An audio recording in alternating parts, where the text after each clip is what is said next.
Hi royalties, this is Coyote King. Welcome to my channel. If you're new, welcome back if you've been here before. Kindly subscribe to my channel if you haven't already, and please do not forget to give this video a thumbs up. This is still Coyote King.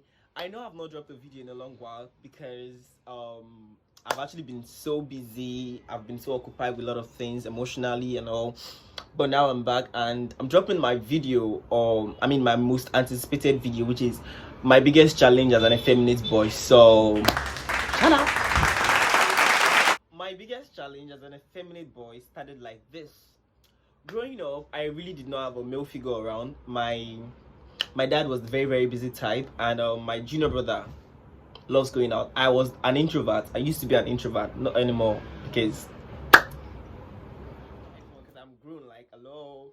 So it was just basically me, my mom, my elder sister, two of them, and we had some cousins come live with us, two females actually. There was a male, but then the male usually go out with my brother to play football or anything whenever they come back from school.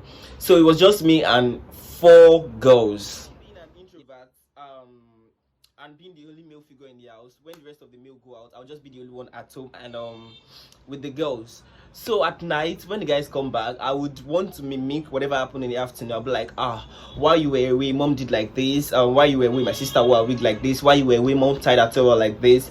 And it was just fun for me.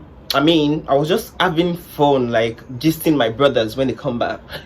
I didn't know it was getting to be part of me. I don't know. I was so comfortable doing that. Doing all of my girly stuff because I was thinking I was entertaining my brothers because I didn't see a big deal in that, and everybody around me was also comfortable. I didn't get any person telling me, okay, this thing is not right, you have to be like this, until I got into secondary school. GSS1 was so tough for me. I was bullied like a lot of time. When I talk, there's this kind of energy you have in you when you're talking, and someone from the pit of hell, I'm sure, just tells you, please shut up. You're talking like a girl, and you're like, oh, it just, I don't know, it just kills the spirit in you. You don't want to talk again. You feel like the fire in you will just die. That was how my GSS1 went. Like, so it was just so tough for me until I found my best friend back then in school. His name was Samuel. Samuel was also somebody like me. He was also all of this, and it was more crazier than I was. And Samuel then was like my defender. He always defends me. When anybody tries to try to bully me or while I'm talking or something, just be like, yeah, so what's your problem? Samuel was the version of me that was more crazier, and the defensive Coyote. Yeah, and also there was this one time in the biology class, I was answering a question, and this ugly animal, God have mercy, please, I don't want to call somebody animal. Okay, this cute animal. I went to your animals anyway. Yeah. So this person just told me, why did they talk like a girl self? And the biology teacher answered. I was like, it's not his fault. I wanted to reply, but then the biology teacher already replied, was like, it's not his fault. So I was more interested in what the biology teacher has to say.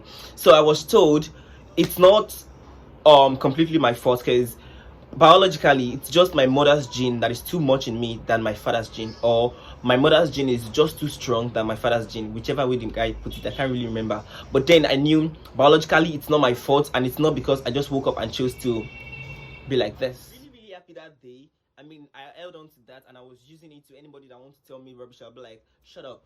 You understand? So I had all of this bouginess and craziness in me with my best friend Samuel, of course, and we're always, there was nobody back then in my state that would tell me they don't know Samuel and David. Just come to our school, we're like the superstars of the school, like Samuel and David, Samuel and David, Samuel and David, and it was so cool and fun. And by the time I got into SS1, I was not feeling this bully. I was not feeling bullied anymore, because who are you? You want to talk to me? Are you all right? You want to tell me I'm acting like a girl? Like, are you okay? They have not told you, you wouldn't even dare, because I was not, I was playful, but then you kind of just walk up to me and tell me, why are you acting like a girl? Maybe from a senior. Even when senior does that, they respect themselves, because they know Samuel and David, they are fire. They are not kids or juniors to mess with. So we're respected for that. Everybody just left it that. Let's leave them like that. So I felt so comfortable again. I felt like, yeah, I'm back in my how do I put it? I just felt so comfortable until I left secondary school. I left secondary school pretty early. I left in SS2.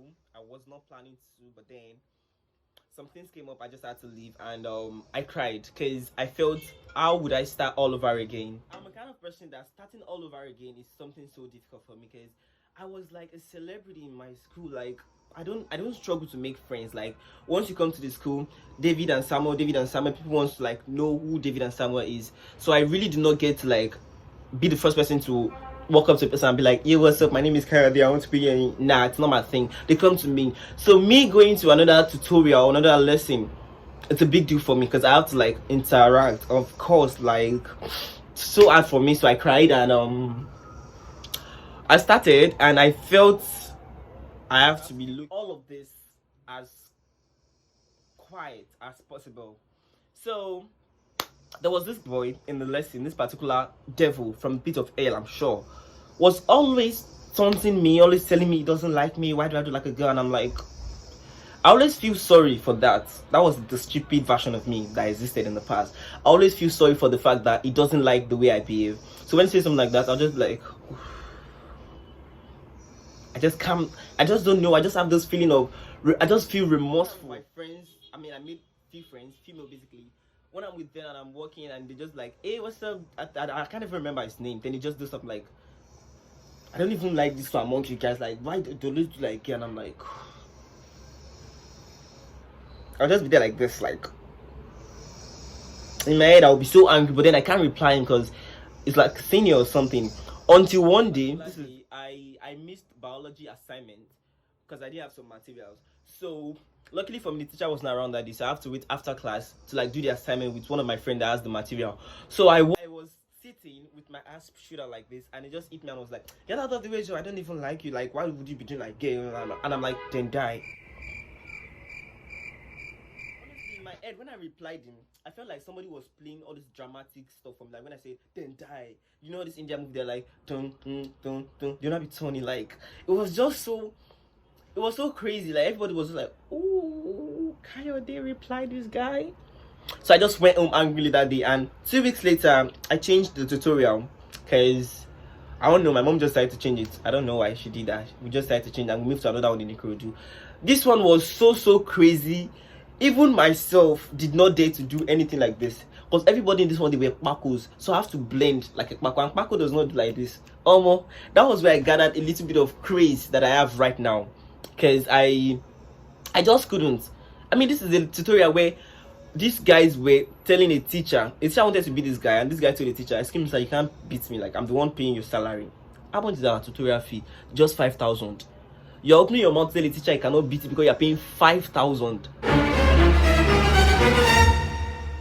let me bring you back on track. My biggest challenge as an effeminate guy is the fact that he affected me academically. Because when I left Uncle Bay's and I wrote the GC I wrote then, I really did not have my result wasn't so great. I had like 3 Fs, and that was the first F. Those were the first set of Fs I would get in my entire life. Throughout my secondary school, I didn't get one single F.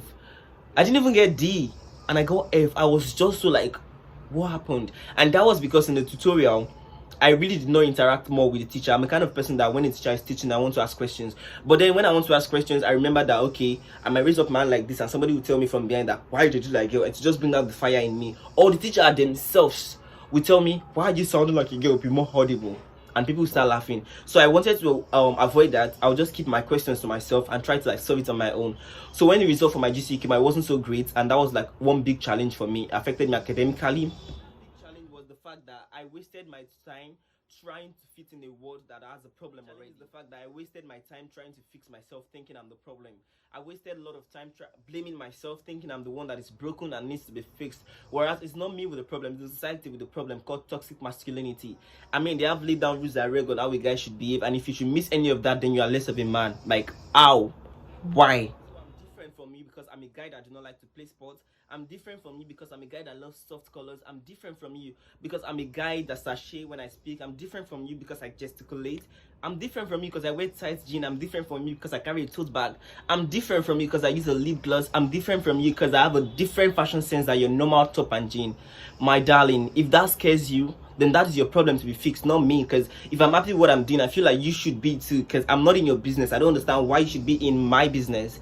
So to everybody out there having this similar, this is trash to me, honestly. You are not alone.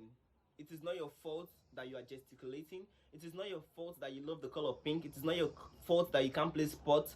It is not your fault in any way, so don't let the society put some bullshit in your head. To answer the big question, which is what is my biggest challenge as an effeminate boy, is the fact that it affected me academically. It didn't make me express myself where I'm supposed to be, where I'm supposed to.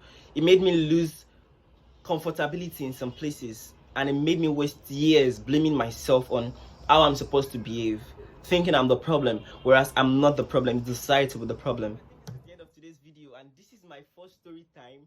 I don't even know if it's interesting. Well, thank you so much. Like, subscribe, and share to your friends. Mwah.